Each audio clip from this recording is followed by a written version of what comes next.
so you all know. So let me start by introducing Ed. Edward E. Gordon is, although I'm sure most of you know him, for those of you who may not, he's a historian, speaker, researcher, and author. He's taught history at DePaul University in Chicago and was a distinguished lecturer for the Organization of American Historians for 10 years. He's presented hundreds of historical programs across America to museums, libraries, universities, historical societies, professional groups, trade associations, alumni organizations, and community groups, and of course to cliff dwellers. So those of you who are members may very well have come to one of his presentations there. He's also the president and founder of Imperial Consulting Corporation, and his latest book, Divided on D-Day, How Conflicts and Rivalries Jeopardized the Allied Victory at Normandy, which was co-authored with David Ramsey, was published by Prometheus Books. He earned his BA and MA degrees in history at DePaul and his PhD at Loyola University in Chicago, and he did postgraduate work at the University of Chicago, and has been a literary member of Cliff Dwellers since the year 2000. So let's get started. I'll turn it over to Ed.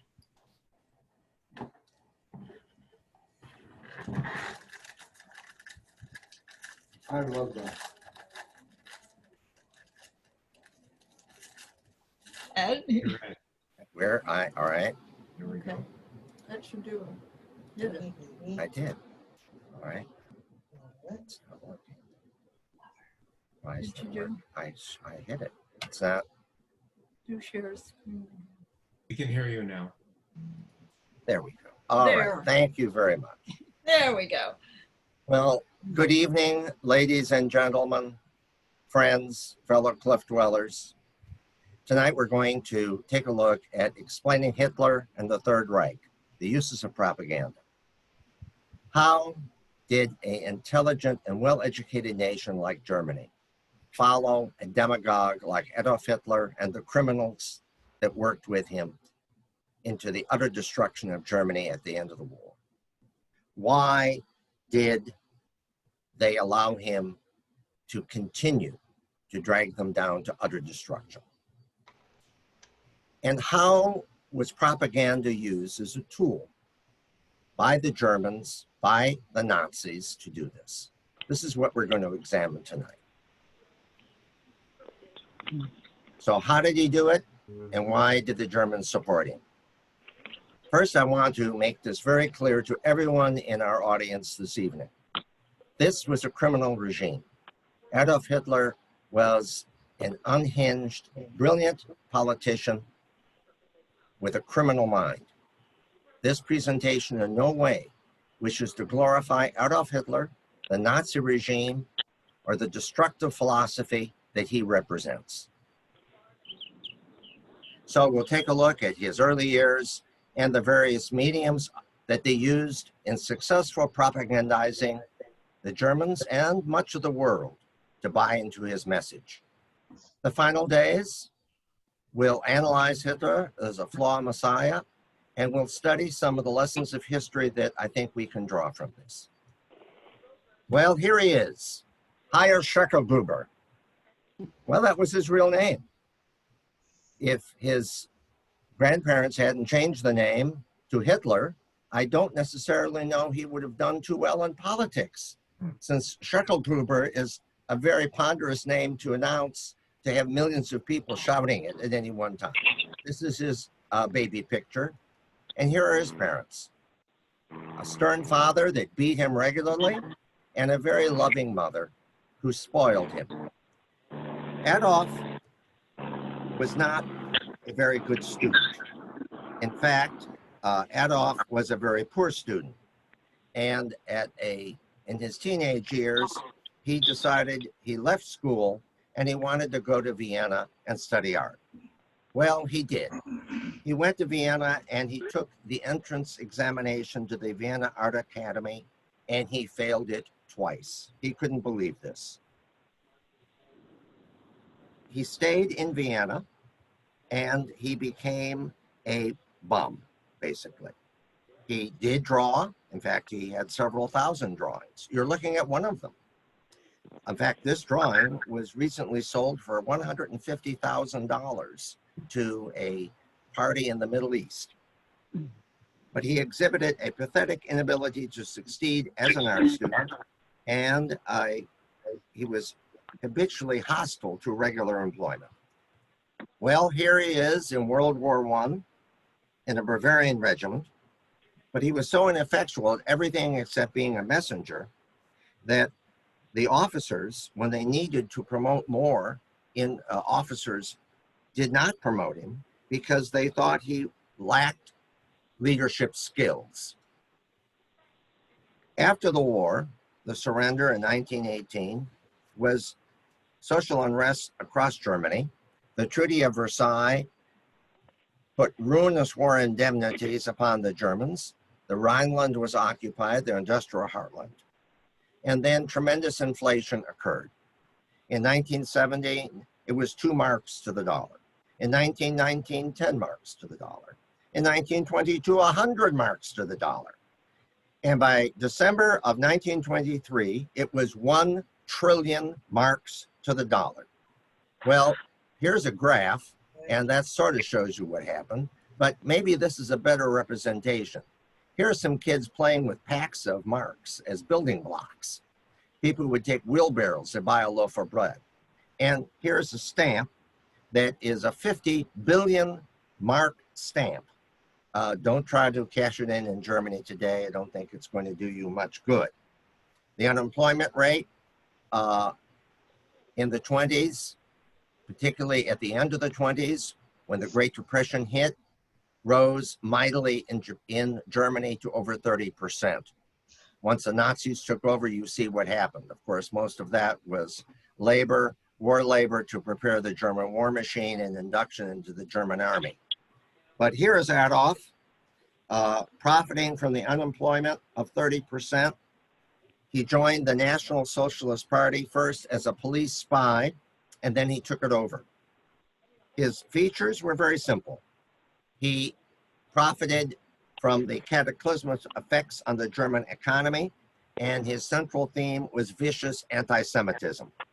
He was effective because of the world's indifference and its deliberate inattention to the plight of European Jews. And I wish to emphasize to my entire audience that the hostility to the Jews was widespread across Europe, the United States, and elsewhere. In the 1932 presidential election, Hitler ran for president. Here is his campaign, part of his campaign. And of course, his platform was rejecting the Treaty of Versailles, that the Germans were humiliated at the end of World War I, rampant anti-Semitism. He had the support of pre-democrat elites, the industrialists and military. And the Weimar Republic was ineffective, a very weak presidency, and the unwillingness of political parties to compromise to solve the problems of that day.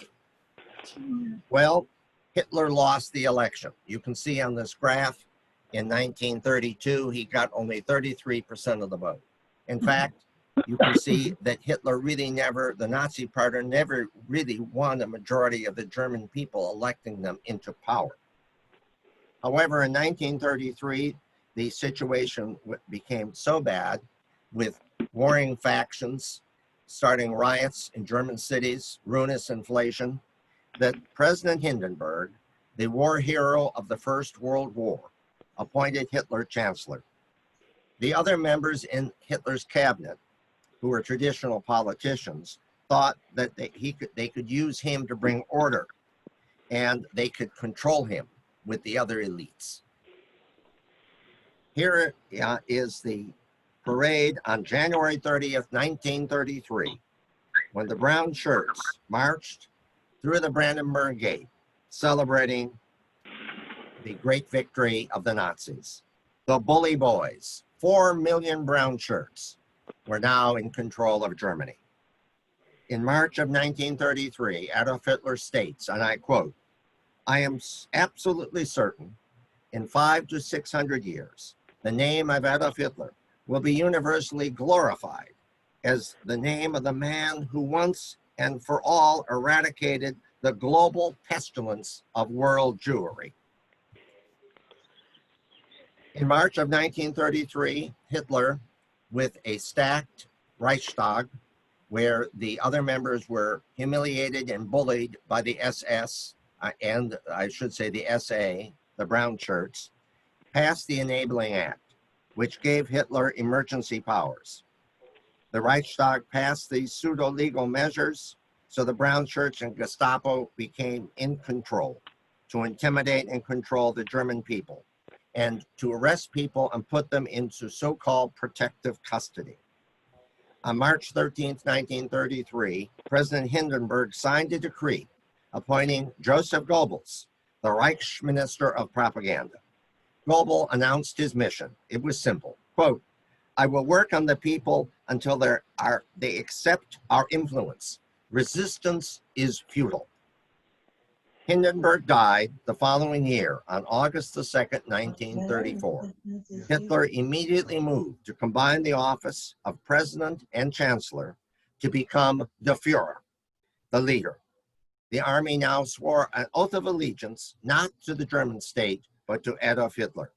It was modeled on the army's oath of Benito Mussolini, the first fascist, the dictator of Italy, El Duce. Predicting the Holocaust, at that time, only a small minority of German Jews, really understood the point that the Nazis would really fulfill. One of them, George Solzhenitsyn, was the spokesman of the directors of the Deutsche Bank. On April 9th, he wrote to the chairman and said, quote, "I fear that we stand at the beginning of a development that is consciously directed toward economically and morally eradicating all members of the Jewish race living in Germany." Well, propaganda. What are the mediums that the Nazis used to effectively gain control of all the people? How do you transform this nation into a ruthless killing machine?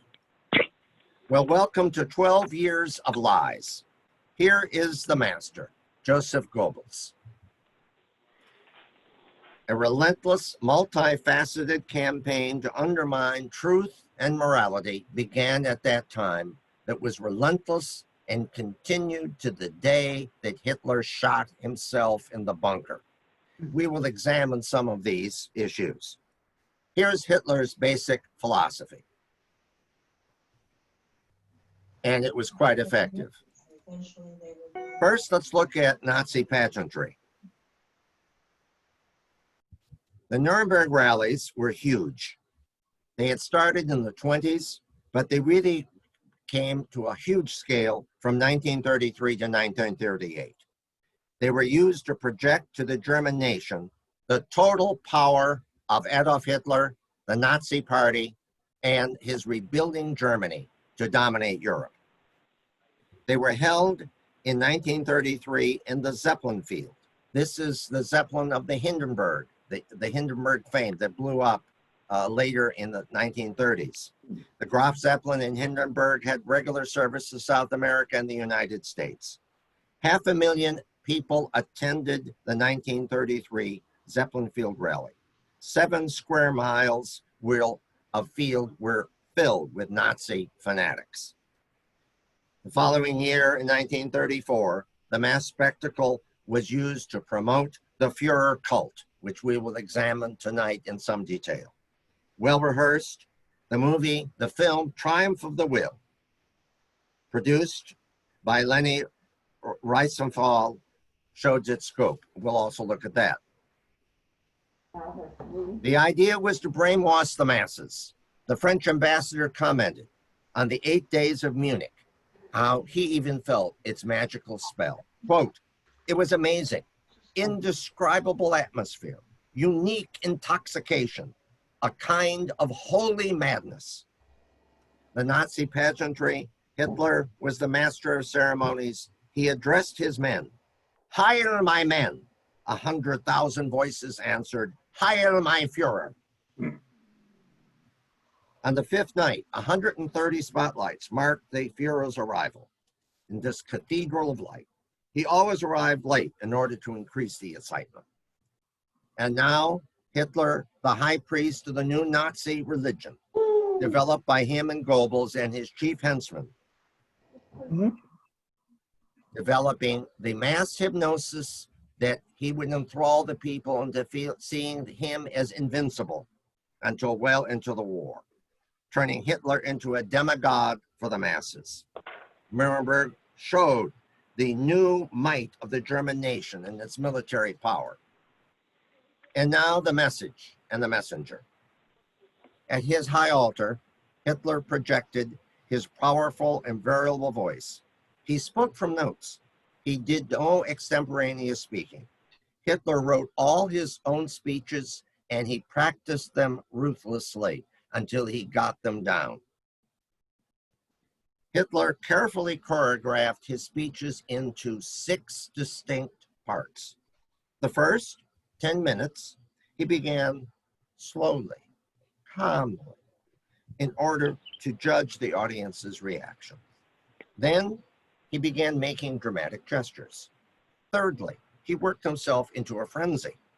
The more applause, the more aggressive he became in voice and gesture. Then Hitler increased his volume and tone, becoming infectious to arouse his audience to their feet.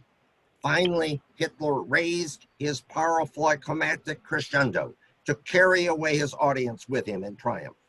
People fainted, they cheered, they roared.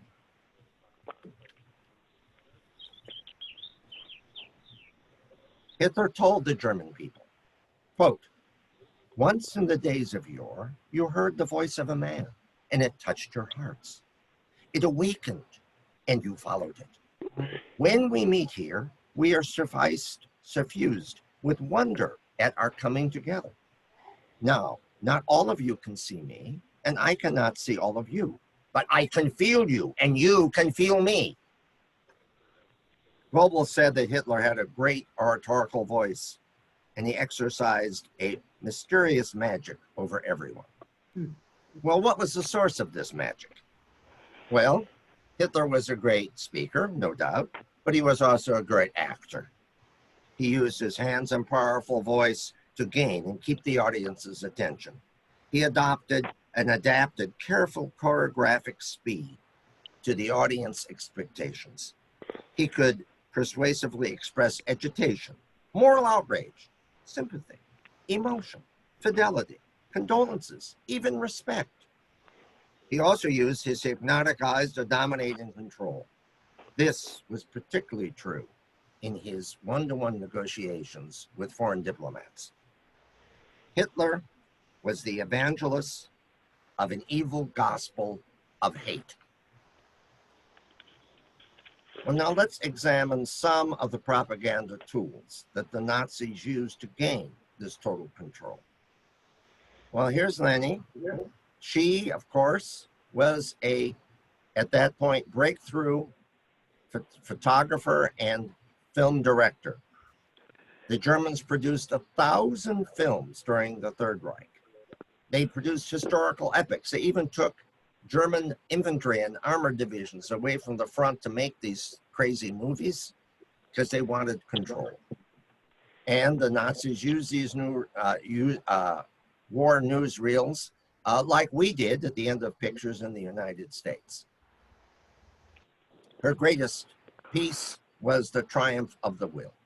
Hitler always told his commanders, "Nothing is impossible if you will it." This is the filming of Triumph of the Will during one of the Nuremberg rallies. Hitler screened all of these propaganda movies. There's Hitler and Goebbels. And each week in the cinemas of Germany, the people were subjected to newsreels to persuade the German people that they, of course, were winning the war. The radio was much like the internet today. It was the most important medium that the Nazis could use. They distributed hundreds of radios to people across Germany, but they only could tune in to German radio stations. And of course, his speeches were broadcast over the radio. Here you see a poster showing the people enthralled listening to him on the radio. Now remember, FDR also had his fireside chats and was very effective in leading the American people during the Second World War. The newspapers were all under total control. All of the journalists had to be controlled and licensed by the Nazis, and editors were jailed if they published anything damaging to the Nazis. And they, by the end of the war, they almost owned all of the newspapers of Germany. Now, how do you create a German Messiah? Well, there's one way. Hitler thought he could make people see heaven as hell, or just the opposite. Here are the three evangelists: Joseph Goebbels, Adolf Hitler, and Rudolf Hess is on your right. Hess was his deputy Führer, and when Hitler had been imprisoned after a failed putsch in Bavaria in the 1920s, he dictated Mein Kampf to Hess. If you've ever tried to read Mein Kampf, you know it's a book of idiocy. It is badly written. Though if the leaders of the West had read it, they would have understood Hitler's plans for the war. One did. His name was Winston Churchill, and it gave him a real leg up on Adolf Hitler. Well, in the beginning was the Word, and that word was Mein Kampf. By 1944, there were 12.5 million copies of that book throughout Germany. Hitler got royalties from that book. He made $152 million in royalties, which is in 1940 money, which is considerably worth more now. So he was very rich. The themes were simple: abolish the Versailles Treaty, eradicate the Jews, and the Germans needed Lieberstrom, move the German people south and east to dominate the continent of Europe, and basically wipe out the Slavs so the Germans would live there. Now we need to sanctify his birthplace. Here is where Hitler was born, in Linz. In fact, the Austrian government finally has gotten control of that building, and it will not be turned into a museum or a heritage site for Adolf Hitler's birth. I am a stamp collector and have been so for many years. One of the things that really gave me a tremendous insight into the Nazis was the use of the post office, the letters, the picture postcards, the posters, even all of the identity cards that were issued by the Nazis were controlled through that post office. Show Hitler with farmers and the common people, and use these postcards for propaganda. Here he is at a farmers' conference in 1935. Teach children about their beloved Führer. And here is Hitler pictured with children. He loved children. The myth, similar to Stalin, Mussolini, Mao Zedong, always picture the biggest despots with more and more children. Okay, kids, come on. And why not maybe compare him to St. Francis? He was so gentle. Adolf was so gentle. Even the animals talked to him. Okay, we're gonna ride in a helicopter now. Postcards for his 50th birthday party. The Germans mounted the largest military parade ever for Hitler's birthday in Berlin in April of 1939. Offer public acclaim throughout the Reich. And then, of course, have Hitler's birthday cake every year. Oh, but by the way, there were many Hitler products. There was Hitler bread, Hitler roses, a Hitler oak tree. A town was named Hitler Heights. There were also Hitler beer steins, photos, ashtrays, play cards, fountain pens, and don't forget the ubiquitous Hitler bust. Here they are being painted and displayed. Hitler was on coins, stamps, book covers, banners, posters, wrapping of cigarette packets. He was everywhere. Always his eyes were watching you, and his voice was enveloping every German. Asleep or awake, working or eating, indoors or outdoors, in bed or out, the Fuhrer was there. No one could escape. Nothing, no German was exempt from the Fuhrer, except for the few cubic centimeters inside their skull. And of course, Hitler was ranked with the greats. Frederick the Great, Otto von Bismarck, Hindenburg, and there's Adolf. This says the result. One people, one nation, one Fuhrer. Of course, remember, the Nazis had outlawed all political parties a long time ago.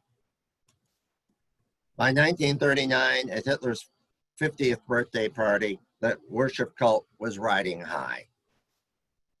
Hitler was the only living German ever featured on the postage stamps of the Third Reich. For most Germans, he was indeed the invincible white knight in shining armor, because he convinced the Germans in 1939 that Poland was going to attack them and that World War II was basically a defensive war. He assumed the aura of the savior, a messiah. Between 1933 and 1939, Hitler's fame was shooting to the stars in Germany. He became the German people's savior in an evil world, trying to replace organized religion. And of course, as one of his minions said, he's always right. And if you didn't believe it, you'd end up in a concentration camp. The worship cult started only 6 months after he became the Chancellor of Germany in January of 1933. Stacks of mail would arrive at the Chancellery in Berlin. People sent countless poems to Hitler. Here's one, quote, "O leader, you are the tool in God's hands to reverse our fate. Press boldly on. Behind you, a cohesive front, solidly one, as if cast in stone, man for man." Here is the organizational chart of the Third Reich. He used a Machiavellian strategy of divide and conquer. That was his government. He played rivals, one against the other, by creating multiple ministries that did the same thing. This shielded him from potential usurpers of his power. Dozens of times, when conflicts and confusion produced disputes, Hitler refused to make a judgment. The result was his government was a non-state. It was in chaos, disorder, anarchy. It was not a highly efficient Nazi superstate as portrayed by Goebbels or shown in World War II movies. Hitler continued to fear and mistrust all of his subordinates long after he had consolidated total power and established the principle that he and he alone was the source of all authority. So how did the big lie work? Well, there's the man, the real architect of it. Hitler fully intended, once he had won the war, to destroy all religions across Europe and replace it with a Nazi Aryan cult and pseudo-religion.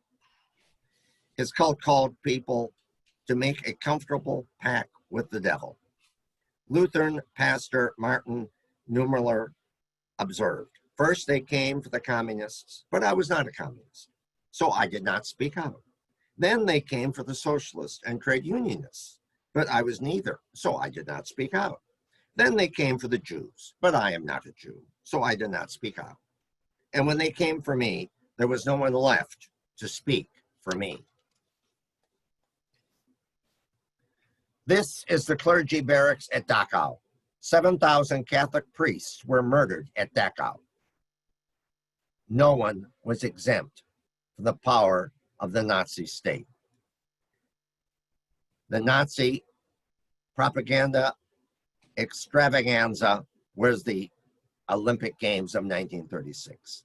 For the first and only time, the Summer and Winter Olympics were held in Germany. All the anti-Jewish signs were taken down.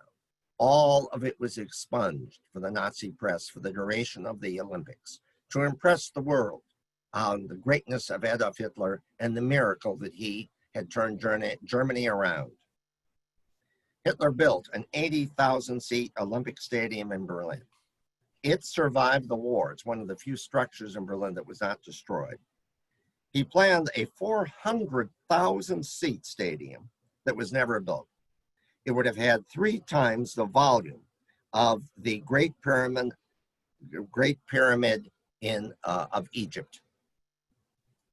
The Nazis won most of the medals, but Jesse Owens, pictured here on the right, his victories outraged Hitler, and he was ignored. Here's the Nazi Olympic medal. It always followed the principle, bigger is better. And then, of course, were the bloodless victories that showed Hitler's power. In 1938, Austria was occupied and merged with Germany. There was a fake referendum, of course, approving it. The use of postal and other types of propaganda. And the Munich sellout. These bloodless victories cemented the messianic image of Adolf Hitler in the minds of the Germans. There are 2 possibilities, Hitler said in 1938, to win through with all of my plans or fail. If I win, I shall be one of the greatest men in all of history. If I fail, I will be condemned, despised, and damned. Well, he got his wish. And of course, Hitler promised to make Germany great again. The New Berlin. First, he built a new chancellery, a 1,384-foot long building. You're pictured here is the Great Gallery in the chancellery, 479 feet long, twice the size of Versailles Hall of Mirrors. Hitler's office, 89 feet wide, 48 foot, it was 89 by 48 and 32 feet high. His chair, pictured here, was made higher while the others were made artificially lower. The intended effect, he was overwhelming, relentless, and dominating. Here's his desk. Look carefully at the front of the desk. You will see a gigantic half-drawn sword. The overall intended effect, overwhelming, relentless, dominating. Hitler said, my office would put fear into them. Here is Hitler in a model of the New Berlin telling Albert Speer, his chief architect, I will make Paris look like a slum. The New Berlin, a gigantomania. The north-south axis, wider and longer than the Champs-Élysées in Paris. At one end, a Zeppelin landing field and train station. In the center, a new Victory Arch, 384 feet high, 557 feet wide. He said it will make the Arc de Triomphe look like a toy. And here is the People's Hall, 741 feet high, a dome 820 feet in circumference. St. Peter's is only 136 feet. 7 times the size of St. Peter. His People's Hall would hold 250,000 people. Well, what was every day like? Life like in the Third Reich. Well, here's a Hitler Youth. Smaller children were taught to say this grace before meals. Führer, my Führer, sent to me from God, protect and maintain me throughout my life. Thou hast saved Germany from deepest need. I thank thee today for my daily bread. Remain at my side and never leave me, Führer, my faith, my light. Heil, my Führer, amen. All children were forced into Hitler Youth. And then, of course, there was the League of Girls. They developed a new Lord's Prayer. Adolf Hitler, you are our great leader. Thy name makes the enemy tremble. Thy Third Reich comes. Thy will alone is law upon earth. Let us hear daily thy voice and order us by thy leadership, for we will obey to the end, even with our lives. We praise thee, Heil Hitler. The railroads were used for propaganda. Here are special railroad stamps. The mail service was used for propaganda. The identity cards were issued by the post office and had to have a Hitler stamp. This is a stamp for a young Jewish woman. And then there were the parades. In 1940, in June, Germany did what they could not do in 4 years in World War I. In 6 weeks, they conquered France. This was the military parade in Paris, followed by the victory parade in Berlin. This was Adolf Hitler at the height of his power and prestige in Germany. There's Goring standing next to him. As far as the Germans were concerned, the war was over. They had defeated France. England had fled the continent. They had conquered Western Europe. These men that you see pictured here were in the 6th Army that would march into Russia the following year and be destroyed. At the time, CBS war correspondent William L. Shard, who later authored The Rise and Fall of the Third Reich, wrote, quote, "How could these soldiers fight so enthusiastically for such a barbarous regime? I could not understand it." Shard noted that the morale of the Wehrmacht was then high, and the men appeared to have bought into and accepted the regime's rationale that they were fighting a defensive war.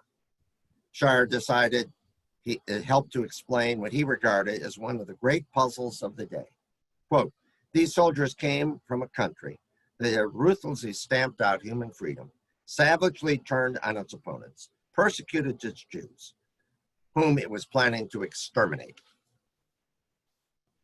In May 1940, on the day Germany invaded France, a Swedish writer wrote, "There has to be something wrong with a people that finds itself pitted against the world every 20 years or so." And then on June 22nd, 1941, Hitler made a fatal mistake. The same mistake that Napoleon Bonaparte made by invading Russia on exactly the same day in 1812, overreach. A year later, the Battle of Stalingrad, the Sixth Army was destroyed. Of those 97,000 men who were made prisoner, who hadn't starved to death, in the end, only about 5,000 would live to return to Germany in the 1950s. Even Nazi propaganda could not obscure the turning point of the war.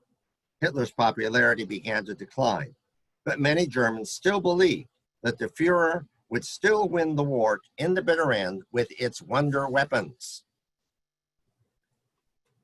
Well, let's take now a closer look at the flawed Messiah. What was his secret personality in life? Well, first, he was very poorly educated. He was an autodidactic, self-taught. He had a stupendous memory. He read, but the books he read would only agree with his ideas. He never learned a foreign language, but it seems he could read English. By the way, Mussolini spoke some German. You will see in newsreels the two of them conversing, and that's because Mussolini could actually speak to him. Hitler never learned to swim. He never allowed anyone to see him in a bathing suit. He was afraid to fly, was claustrophobic, a hypochondriac, and had bad teeth. He was a teetotaler and in later life a vegetarian. He allowed no one to smoke in his presence. Hitler feared assassination. There were supposedly 50 plots from 1923 to 1945 to kill the Fuhrer.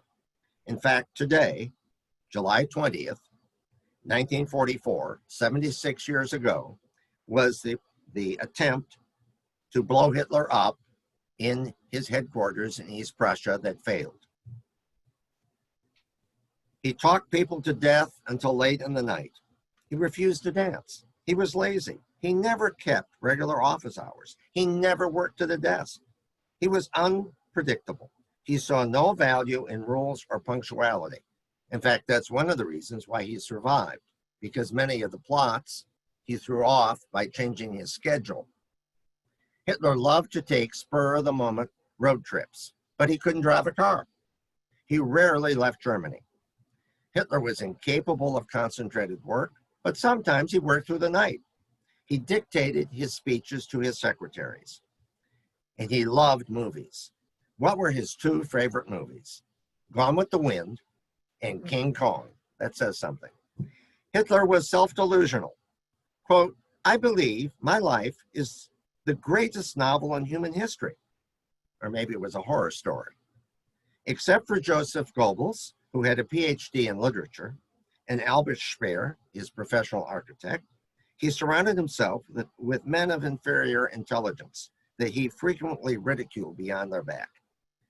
For Rudolf Hess, many years as deputy Führer, was mentally disturbed.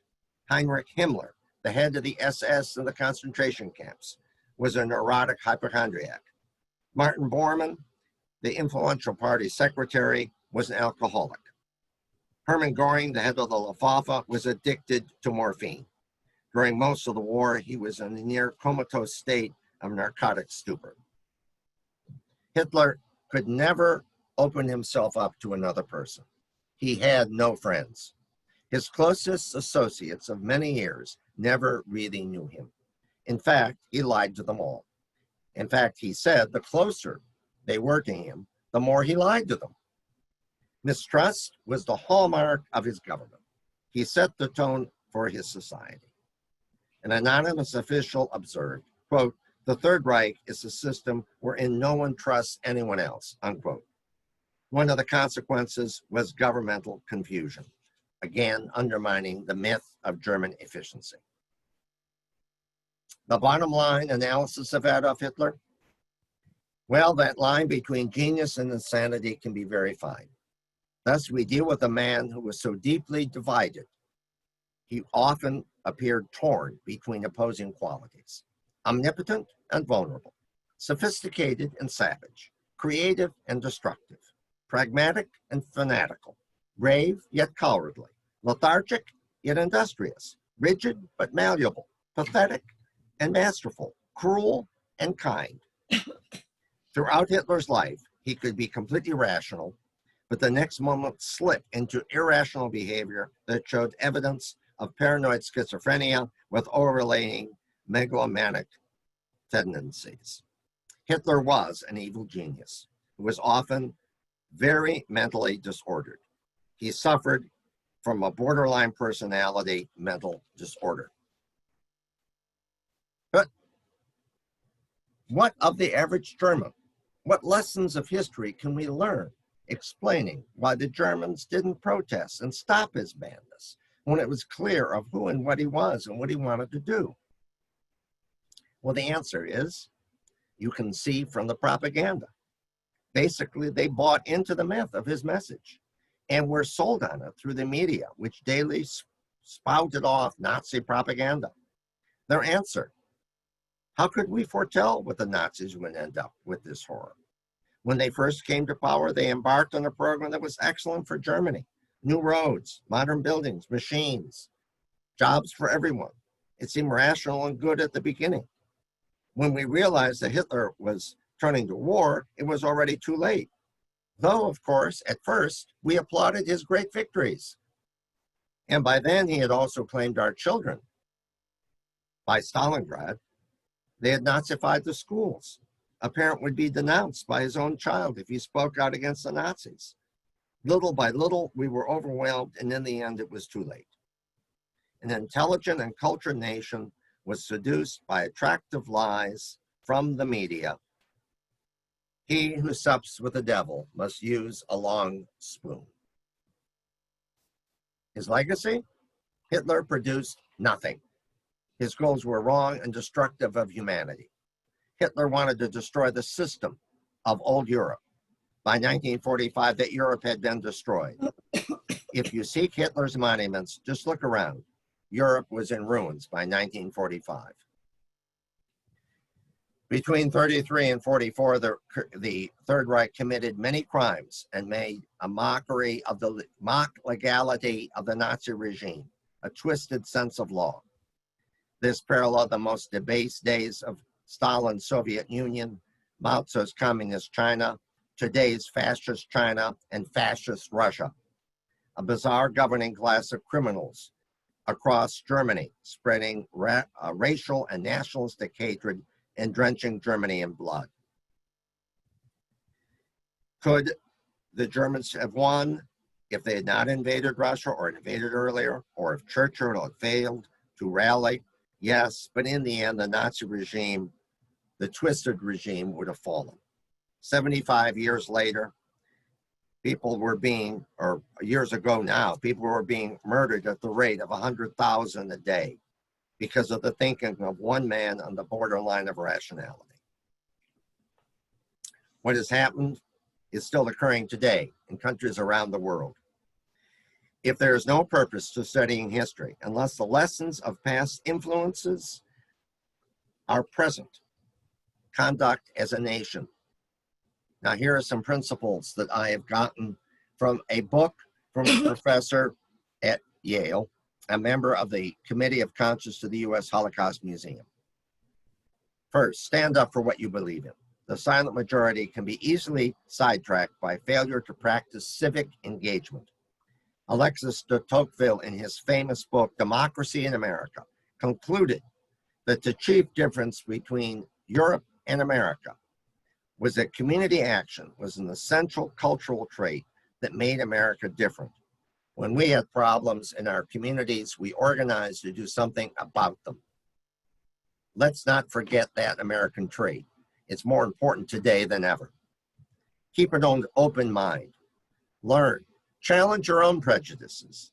Be actively engaged in interpersonal communication. Don't be over reliant on social media. The internet is a vast agglomeration of facts, rumors, disinformation, misinformation, outright propaganda, and lies. It can be a gold mine or a cesspool. Figure out which it is requires you to do careful evaluation of the sources, the expertise, reputation, and past record of the people giving you the information. This takes a lot of your personal time. Invest in it to find out the truth. We need to defend our institutions. We need to modernize, adapt them, but we do not wish to destroy them. We're a republic built upon a two-party system. Beware of those who wish to destroy the other side. One-party rule leads to tyranny. U.S. isolationism might again, as in the 20th century, help despots to once again start wars around the world. We need to renew our efforts to strengthen international cooperation in the pursuit of peace, prosperity, and maybe ending this plague. Learn about the wider world. Try to understand the viewpoints of people in other countries. Personal and professional ethical conduct is important for ourselves and for our political leaders without exception. We should uphold ethical standards and demand this from others. No one should take our freedom for granted. So in the end, propaganda is designed to lie, to spread lies endlessly, to basically say that black is white until you believe it. Know it, and you forget that anyone else has believed anything to the contrary. For propaganda to be successful, it is essential that all history become politically correct by being rewritten, altered, destroyed in such a way that it can only be remembered in the desired manner by the people who wish to control your opinions. Contemporary propaganda deliberately lies, beginning people to believe in its alternative truths by forgetting inconvenient historical facts. Thus, past historical events lose their objective existence based on written records. All this is indispensable for propagandists to succeed. Here is the fundamental reason why America's founding fathers believed that a well-educated citizenry was the future foundation of the United States. Freedom is a gift, ladies and gentlemen, that each generation must learn to renew by rejecting propaganda that can undermine our liberties. We live today in tumultuous times. I hope that this program will help you to reflect on the insidious nature of the propaganda now being thrust upon us and the importance of historical fact and well-being, becoming a well-informed and active citizen of our great republic. Thank you very much. Thank you so much, Ed. If anyone has any questions, would you please type them into the chat?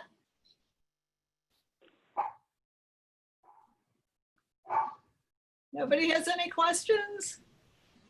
Comments?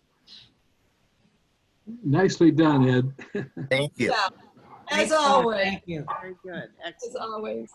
Thank you, Ed. You're brilliant. Yes, nicely done, Ed. Thank you. Well, thank you for being patient with this long, and I hope to someday in the near future do a repeat of this and other programs live with everyone. We can participate more freely. Like to come again. Beautiful. Indeed. Thank Excellent you. program. Excellent. Thank you. Thank you. Thank you very much. Take care, Ed. All Bye-bye. right, Thank you. Okay. everyone. Thank you. Good night. Okay. Barry has a question for you. Oh, Yes. go ahead. Where is the contravailing power against, the executive, against the Nazis? What about the courts? What about the Congress? Why were they not effective? Because basically the Reichstag, which was their Congress, was intimidated by the brown shirts and the Gestapo early in the regime. So they went along with the Nazis. And then finally, when Hindenburg died, they basically dispensed with the Reichstag. It was no longer important. Remember, the Reichstag burned down. And then they met in an opera house. And they had a fake parliament from that point on. And the judges were basically recycled into the Nazi beliefs. I will be doing a program on Nuremberg for the 75th anniversary of Nuremberg, and I will talk about how German justice was subverted and became that of the people's courts, which of course was no justice at all. Okay, thank you. Could Yeah, we, you're Beautiful. when will that be? How will we learn when you'll be speaking about that? Well, that will probably be in another year before I have that program ready. I've been doing research on it for some time. So I'm going to do two programs, one on the Nuremberg trials and on the Tokyo trials, held in Japan after the Second World War. Oh. You're welcome. Cool. Free press, Wait, We look forward to hearing it. was there a free press before Hitler, before Yes, sir. Yes, there was a Yes. free press before Hitler, definitely. Yes. and what happened?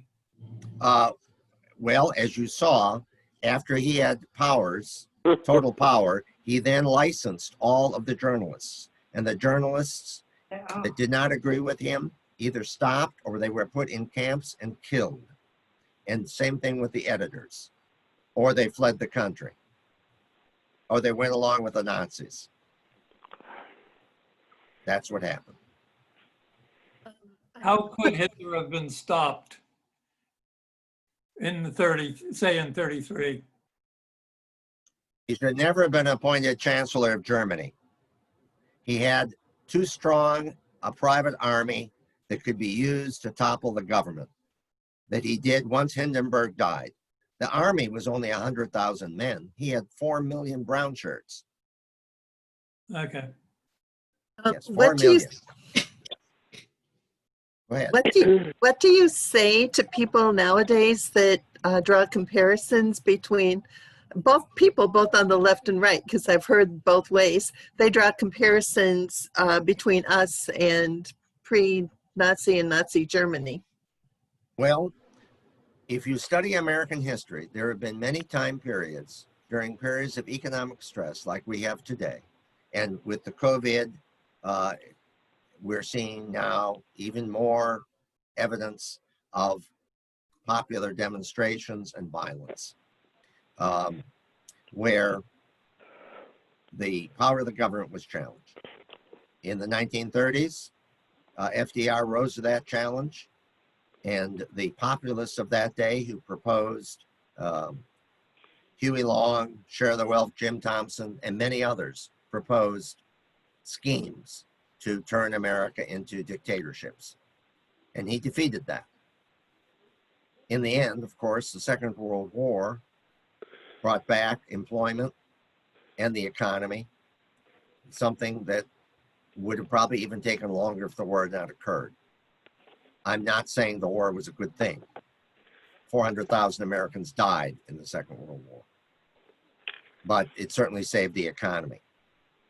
And it thrust America into the position of a world power, which it was not before the Second World War, and replaced the British Empire as an arbiter of peace, liberty, even better than the Brits have ever been, since the United States was not an imperialist power, though some will disagree with me on that interpretation. But the United States did not literally occupy different parts of the world. It certainly entered into alliances and helped to rebuild its enemies, Germany, Japan. It's the first time in history that powers actually went to rebuild their enemies. Any other questions? Yes, Edward, hello. Would you say that technology which came out of World War II has pushed humanity forward, or would you prefer a world where World War II had not happened and we wouldn't have benefited technically from it? This Zoom meeting, for example, the advent of computing, space race, things of that nature. Just wanted to get your thoughts on that. I think these inventions would have occurred, it would have taken longer. So the Second World War certainly gave us fantastic new tools. I will be doing a program later this week and next month on the exact 75th anniversary of the bombing of Hiroshima and the atomic bomb controversy. I'm going to do it. Maybe that's something that the club would like me to do for them. Yes.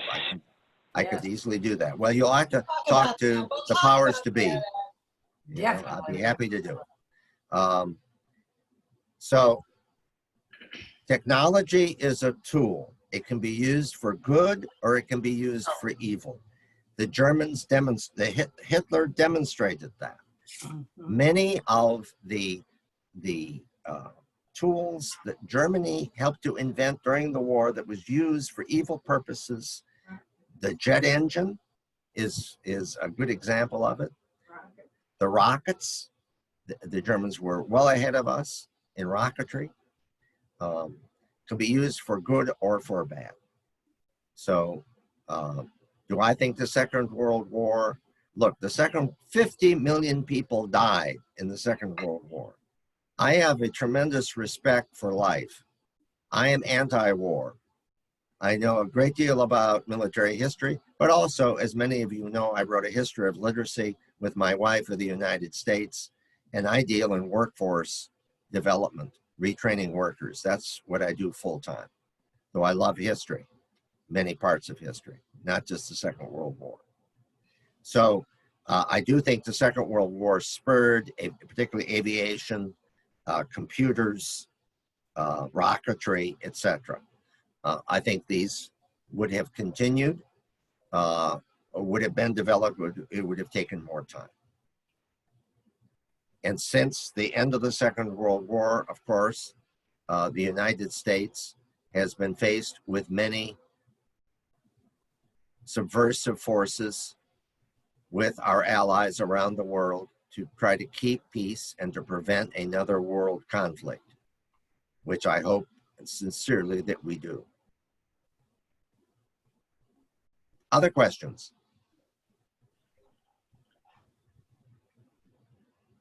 All right. No other questions? Want to thank you all for coming.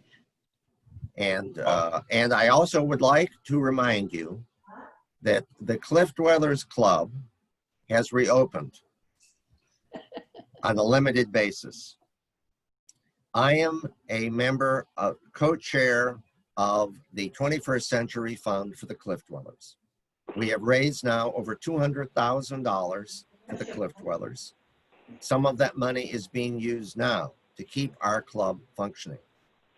I encourage everyone listening, if you have not donated to the 21st Century Fund, including donating to help pay the salaries and benefits of our workers, or if you wish, we've set up an endowment now for the cliff dwellers as well. Now is the time to seriously consider helping us between now and when the club fully reopens, which probably will not be until we have a vaccine sometime next year. Let's pray to God that happens sooner rather than later. But I encourage you to join your other fellow cliff dwellers who have already donated to please consider making a donation soon to keep our club financially viable. We are viable, but we need your continued support. And I thank you for listening to me tonight, and I will do more programs in the future if I'm asked to. So have a wonderful I'm evening. sure you will be. Thank you so much, Ed. And thank everyone for coming. I really appreciate it. Thank you. Very much. Thank you. Thank you, Ed.